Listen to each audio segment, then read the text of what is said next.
I think I've said this a trillion times. I love playing Laura. I think she's so creatively fulfilling and so fun. And I think all the people that work on those movies are so special. And I love her dearly. She's been inside me like since I was 11. So she's a character that I find quite easy to tap into, and I think it was so special getting to do that again, and I feel very fortunate that I got to do it again, and I would feel incredibly fortunate to do it again, but if I don't, it was really special that I had that opportunity. Well, I'm Tessa with Mama's Geeky. Thank you so much, Dafne and Sophie, for joining me today to talk about Thanks for having Whistle. us. So let's start off. What are you most excited for people to see with this movie? A flourishing relationship. Yeah. No, I think people will have a lot of fun. It's very gory, more than I had expected when I read it. And it's, if you're into that, it delivers. I think it's a fun watch. You can go watch it with your friends, get a few jump scares out of it. It's a cute one, yeah. That's what I love about horror is like going to theaters with your friends and just having the experience of it, yeah. Exactly. I used to go and bring like a blanket and like a pillow to feel like I was having a movie night, but I knew I needed the blanket to cover my eyes and to like feel like I was wrapped in a safe cocoon because I knew it was coming. But we did this in the movie room. Yeah. We watched The Lost Boys with the whole cast, and we brought a duvet and we made a bunch of popcorn, and we all had a cute little movie night. It was very sweet. Well, what does it mean to you guys that people could be doing that while they're watching Whistle now? It's so exciting. Yeah, Honestly, sweet. I think I'm also very excited that I think the experience of going to the movie theater is coming back, and I would love to think that people can. You have like this is the kind of thing you you have to watch it on a big screen for sure. I think because also Corin is such a wonderful horror storyteller, and he puts so much effort into the deaths, and they're shot so beautifully, and most of it was practical, which is very exciting to me. So I think you kind of have to go to admire the craft, at least with a projector, like, you know what I mean? Yeah, I love when practical effects are used. I think it just makes that much more like believable. Yeah, and as an actor, it's so much easier to act with it. You're not having to imagine that a tennis ball is a great big monster or something. Yeah. Can you talk about working with practical effects? I mean, we had so much fun with it. Obviously, sometimes a lot of the heavy lifting is up for us to do, so it can get quite challenging and physically strenuous. Like especially a lot of the finale of the movie was very heavy and hard to shoot. But we had fun. It's the moments that you remember the most, and it's what makes for the best stories. Well, speaking of, so when you guys got the script and you first read it, was there a scene you were like, oh my gosh, I can't wait to shoot this one? Yeah, I think, oh God. I know it's hard to not spoil anything. No, I know. I'm trying not to do any spoilers. I do like the finale. I think that the finale is very fun. It's very crazy, but it's very fun. I think I was very excited to shoot it, and then part of me was very worried. I was like, how are we going to do this? Because there's so many moving pieces and so many different characters. But I think Corin was such a good conductor in a way, and he was such a good leader, and he made it all very straightforward, I guess. I was very excited to see one of the scenes where Rel is sitting on the yes. How do you call it? Like on not the gazebo, but like on the deck or whatever. Yeah. Because we'd screen tested it for like a second, and it was already beautiful. Looked like a scene straight out of Batman. Yeah. Like he had done the makeup for it, and he was in the outfit, and Corin during the rehearsal was playing the soundtrack that was going to be in the movie, and with like 5 people on set, it already looked amazing. So I was really excited to see the final product. Yeah. Have you guys seen a final cut? Yes, we have. Okay. Without spoilers, what's your reaction when you watched it? It was, again, like I said, I think it was way more gore than we thought. A lot more gore than I thought. It was also way sweeter than I thought. Yeah. It was like, I think, because we shot so many different versions of everything, because you're doing such long days and so many takes, I think I forgot that we did some really wholesome takes of our stuff, and then watching it's quite like heartwarming, and I think we spent so much time together as a cast, and I think it really kind of shines through that you can see that we all kind of built a love for each other, and I hope that when other people watch it, they see that too. But that was really exciting to me, and I didn't know that that would shine through, and it's really special. And there's a lot of deaths that we didn't get to see because It was a different unit. Yeah, it was a different unit, or we're just not in that scene, so we didn't get to see them. So I was excited to see them come to life because it's obviously so much different than how we read them on paper. Definitely. Yeah, I've seen just the little teaser, so like that's all I know about it, and I'm like, I cannot wait to see. Just from that, I was like, okay, this is gonna be crazy, I think. But what would you say to someone who doesn't know what it's about at all? How would you describe the movie to them? Well, I think it's a group of friends that come upon this ancient Aztec whistle that basically when you blow it, it summons your death. And so they're left on this mission to try to outrun their deaths. And in the midst of all of that, our two characters end up falling in love. Yeah. So same for you? Same for me. What do you think it is about the horror genre in general, though, that makes it have such a great fan base? I think it evokes such extreme emotions in one, and emotions that you don't have any power over. Like fear is such, I think, a lizard brain emotion that I think that's what really hooks people. And I think I didn't really grow up a horror kid because my parents were very scared that I'd be scared. And then as someone who's now really into horror, that's what I've really fallen in love with it. There's an effect that a horror film has on you that you can't really rationalize it. Like if you watch a film like Hereditary, for example, there's this underlying undertone of tension and fear that you can't really. It's such a particular horror thing, and it's completely animalistic within you, and I think that's a really special thing.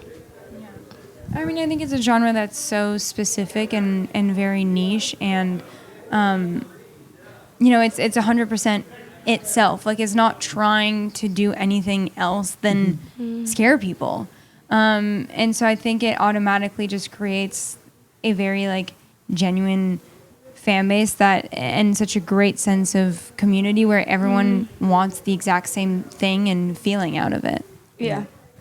And then before we wrap, I do want to say, does it feel good to not have to lie anymore about X-23 Oh being my God, it's my favorite thing in the world. The fact that I had to do a whole press tour last year and I was getting asked in every interview and I was like, no idea what you're talking about. It's really nice to now actually just know that I have no filth on me. I just It's saw easy. an edit on TikTok that was just you repeatedly being Me like, lying? no, yeah, Over and over? over and over and over. Yeah. I did see this. And I'm like, now she can say it. So obviously you can't say much more, but would you come back to this world if they asked you back again? I mean, I definitely would. I think I've said this a trillion times. I love playing Laura. I think she's so creatively fulfilling and so fun. And I think all the people that work on those movies are so special. And I love her dearly. She's been inside me since I was 11. So she's a character that I find quite easy to tap into, and I think it was so special getting to do that again, and I feel very fortunate that I got to do it again, and I would feel incredibly fortunate to do it again, but if I don't, it was really special that I had that opportunity. Yeah, I mean, you're amazing. Thank you. Would you ever want to step into the MCU? There's so many characters now with, X-Men coming in. And I know. Which was the one that we said I would be good at yesterday? Who you didn't know? Yes. Yeah. But now I know. So I said she would be a good Mystique. I think she'd be a good Mystique. Yes. So now I'm And then I'm Perry calling that to me. And then Perry said that she would be a good Jean Grey, which I also think Yeah. she'd be a good Jean Grey. But I think she'd be a better Mystique. I side with you. I think Right? you'd be, you'd be I think a she'd good be a really Mystique. good You could Mystique. really I crush have that a really role. big athletic background. I used to do competitive gymnastics, and so. And you know what you're going to love about this little fact I'm going to give you? One of the actresses that played Mystique was Jennifer Lawrence, and you love Jennifer Lawrence. Everyone tells me I have a bit of Jennifer Lawrence in me. So I feel like she'd which kill I it. take as a big compliment. So, yes, I would love to be in this universe. Putting that out there. Putting that out there. Putting that out there. Make some phone calls. Yeah. Awesome. Thank you both so much for Thank your you so time. much. Thank you. Hello, I'm Jamie with Mama's Geeky. Very excited to have you here today because everyone's talking about your panel. It is the hot ticket item, and I'm curious. There was a time where Comic-Con was strictly a comic event. It's expanded in such a big way. How does it feel for horror to be receptive this way? It's been wonderful. I was actually surprised that we were coming here because it wasn't something that I considered like a comic book type movie. But yeah, being a horror fan and being able to see horror things because I saw the other panels that are here, it's wonderful having horror so recognized. Stephen King's books have been adapted so many different ways, so many over the years. Why did it take so long for The Long Walk do you think?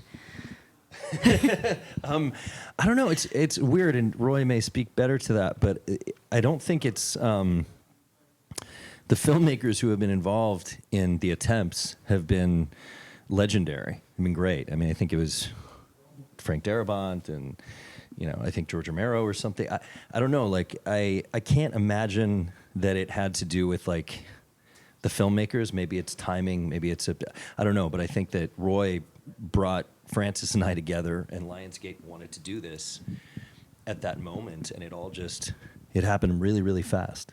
You know? Yeah, a lot of it's just luck and timing, because this was one of the fastest movies I've ever put together. From the time of actually getting the rights to the book to wrapping production was under 2 years. And so, but I didn't have anything to do with the other productions, and so just the time when I got it was able to get it made. Amazing. When I saw Francis was directing, I laughed a little because I'm like, what is his problem with teenagers? What's he got against them? What was it like working with him in a genre that he's pretty familiar with? Yeah, it was really great. I mean, I'm a director too, so when writing for somebody else can sometimes be an absolute nightmare, because you might want to be directing it and you're upset. And this was a really, really, I think, unique experience because Francis is so easy to work with, and we were totally on the same page, and he's very open to things because he doesn't write. So he was like, I mean, I'm sure he can write, but he doesn't write his movies, and so he's used to collaborating with writers, and it was he told me right from the start. He's like, I want to go all the way with this. I want this to be very, very faithful thematically to the book, and I don't want to hold back. So we knew we were making a full-on rated R Stephen King movie, and so it was a blast of an experience. Right, you're no stranger to Stephen King, and I know that in the past, some of his more famous adaptations, or maybe he didn't like very much because they weren't very close to the book. What is most important when it's keeping the authenticity of his work? Just making sure you have the essence of what his books are, and I always get his approval on the takes that we do. So everything we did, every step of the way, we shared with him the materials that we were doing. Great, I love to hear that. I want to bring up Cooper Hoffman because he's such a talent. Amazing. And to see someone that young just so good. Watching him work, I'd love to hear a little bit about that. Yeah, I mean, it was one of the great joys of being on set at the beginning. I'd seen him in Licorice Pizza and just knew how talented he was. And so when Francis said he had to be Raymond Garrity, it made a lot of sense. And he has exactly what that character's supposed to have, like an innocence, but also a charisma, and he just brought it to life beautifully. And he's very, very serious about acting. So he takes his craft. He didn't want to meet Mark Hamill at all during the production because he didn't want to like him, And I really appreciated that seriousness. That's impressive. I can't imagine not wanting to meet Mark Hamill. So that's a pretty good work. Thank you both so much for talking to me today. I'm really excited. You're welcome. About the movie. Thanks so much for having us. All right. Hi. Hello. How are you all feeling today at this lovely Comic-Con with Clown in a Cornfield back once again? Thank you. It's been a blast to be here. Our clown friendos running around downstairs terrorizing people. Yeah. And we have an activation. Gonna get kicked out of the hotel, yeah. We have a cornfield maze here where friendos terrifying people, so we're having a good time. How's the reception been to that cornfield maze? It's been insane. I mean, there's a line that goes around the block. People are waiting for like half a day to get in. But once they get in, it's still worth it. So they're telling everybody, you got to stay in line. It's like deserves to be during Halloween because it's genuinely frightening, but it's cool. I want Halloween in July though. I'm okay. You're getting okay. A little push it up early. Yeah. I agree. Listen, we need to, instead of Christmas in July, we need to start doing Halloween in June since it's 6 months. No, that's to that. There we go. Halloween. Yeah, So halfway to Halloween, I feel like motion seconded. Yeah. Yes. So we need to know. So I have actually. I saw this film originally at South by Southwest and got to see it again in New York at the screening there. Oh, so cool. So it's been being able to kind of see that reception from, South by Southwest to like an actual premiere, and then to hear, how's that been? Like, what are the different levels for that been for you guys? Well, it plays tonight here, so Yeah. we haven't seen it play at Comic-Con yeah. yet, but I will say South by Southwest was amazing. It's the first time any of us saw it with a crowd. Yeah, and honestly, we really didn't even know what kind. I mean, we'd watched it with friends and family. Obviously, we all liked it, but you kind of never know until it's out in the world what the world thinks of it, and that was a very exciting I moment. mean, the reaction was just so like big and heightened, and there were moments where I thought I was making like a comedy horror, but like 20% the comedy that I would put into, say, a film like Tucker and Dale, which is like 110%. It was like, I'll really pull back on the comedy and focus on suspense and character and horror in sections. But the comedy moments, I think, were hitting more than we even expected, which was really fun to see. Totally. Yeah, and it's definitely, it has like that really good balance that I love to see, especially in kind of like, slasher films like this, where it's you get to laugh when people are dying, as terrible as that sounds. It's a very strange thing, but It's because we're all sociopaths. So I mean, I love the tone where it's not too brutal, but it's just brutal enough to be kind of funny. And you try to set it up so they deserve it just a little bit. You're kind of like, oh, I can't wait for that person. I don't know, man. I don't know. Like either like Alex is just too handsome. Like the kid That who is gets true. his, No one his should be head that chopped handsome. That is- off. Yeah, I was like, no, you're I'm right. casting him because he's too handsome. That's how it works. You Yeah. got to cast for their type and then figure that out. So what's it been like being able to see all of your creations come to life? I mean, that was a while ago. South by Southwest was a while ago, and I Yeah. kind of kept thinking each little step of the way. Authors don't get to do this kind of stuff. They don't get to be in these spaces, and kind of like each time I'll like text my wife and be like, soak it all in. But it's been 4 or 5 months of soaking in, and it's like, wow, this is incredible that this is still going. Like now we get another bite of the apple with August 8th on AMC Plus and Shudder, and it seems like each time it plays, I went to a bunch of screenings in New York, and like each time it seemed to play, it's like you get new people that are into it and vibing with it, and it's just really amazing. And I hope they check out the books, because it's like it's a world I've been living in for a long time now, and it's to see it, to stand in that Comic-Con activation and be like in Kettle Springs, which is getting off the plane, writing about Kettle Springs, walking on to Kettle Springs. It's really, like, not to get too mushy about it, but it's like really emotional and really cool. And I'm very grateful to you guys and the whole team and everyone. It's and pretty Katie. cool Yeah. to be with the novelist who appreciates your adaptation of it too. Yeah. It isn't like that jerk changed Yeah, no, I'm not everything. like, it's not like flash forward to like, Kubrick's King, like, no, I have no qualms. I love your adaptation. I've been a fan of yours for a very long time, and I think you nailed it. Yeah. Yeah, and it very much fits like the tone of it. Like you really do kind of like bring that tone, and I am excited to see like what more we're gonna get from it, because there are plans to do more, right? We were just told we can say that Clown 2 is in the works. On Clown 2. And breaking news again. But it really gets is. to it It really first. is a it's such a cool thing, because slashers to me, almost part and parcel is like the sequel, and like how do you do it? How do you twist the knife in a way and keep it relevant and keep it cool and keep people happy with how you're doing it, and then every once in a while pissing them off with something, and that's kind of the fun of that's been the fun for me writing the books, and I would love Eli to get to continue doing that in films. I like both the fact that Friendo kills and he gets killed a lot.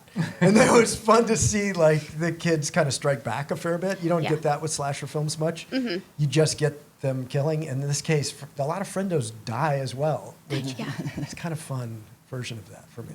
No, it is, and like especially the creative ways in which they all die, because I love a good creative kill.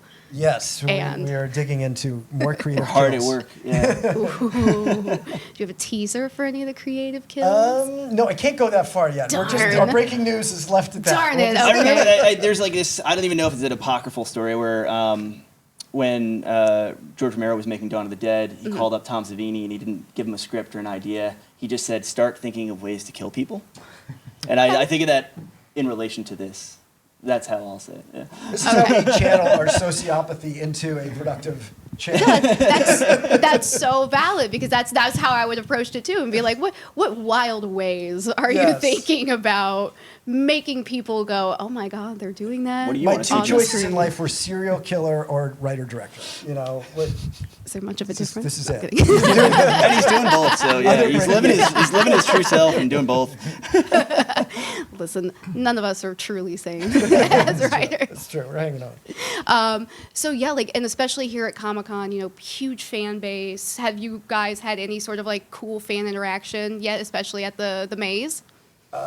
Adam, you know what? We got to walk through there with Dead Meat James. Yeah, It and was really Chelsea, cool, James and and Chelsea, and it Chelsea, was an awesome thing. They had their little camera, and we were running through. It's just like real cool like fan stuff. Like who gets to do that? I don't know. Yeah, it's just awesome, and people waiting in line talking to them. It's great. And and I think that we're fortunate. I think because people don't necessarily recognize us right out of maybe Adam more than me in a way, but I like that because I could just cruise around and just observe everything and not be accosted. Whereas Katie cannot do that. Yeah. She enters the hall and everybody turns toward her and she becomes the attraction. And I think personally, I think it's really hard. Yeah. I prefer being anonymous, and then when people go, "Oh, you did that," and then I'll sign a few things. But I'm kind of shy too. I don't like. I like watching more than being the center of attention. Hence the directing thing. No, that's so valid. I totally understand that. But yeah, I'm excited for people to see it. I'm excited to watch it again. I need to. My goal this year has been to make as many people as I physically possibly can watch it. Thank you. So no, it's so much. Thank you. It's so fun. Like it is genuinely. It was one of my favorite South by films, and this is a perfect environment for more people to see it. So I can't wait for you all to see that reception. It's very much deserved. And I can't wait for the future. That's amazing. That we get. Thank you so much. Thank you We so much. actually Thank you. have it. It's dialed in as an escape room, and we have Alan Tudyk running through the hall and then into the room, and then we're going to slam the doors and lock them and make all those people that followed watch Clown in a Cornfield.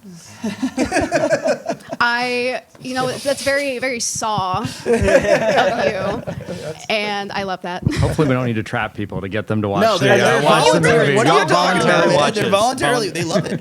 I hate clowns. I hate them so much, but I'm like, by God, I'm gonna watch this film as many times as I can because they die. Nothing's better than a clown that dies. There's that tension release of thank you. I'm like, oh, thank God. I feel so much better watching them. Okay, get then mowed. what was your favorite death scene? What was your favorite? Ooh, that's a good question. Honestly, the barn and all of the stuff that happens in the barn, I don't think I can pick one because It's a they're great still sequence. sitting with me to this day. Yeah.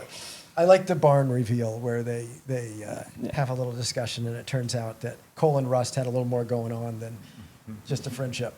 Yeah. So anyway. Yeah. I mean, I love a good decapitation too. So we got to say that one too. But yeah, like that one is definitely the one that when I couldn't really talk about it and people were like, oh, what about it? And I'm like, oh, there's this one specific scene, guys. You'll know it when you see it. You're doing better selling this movie than we have. Look,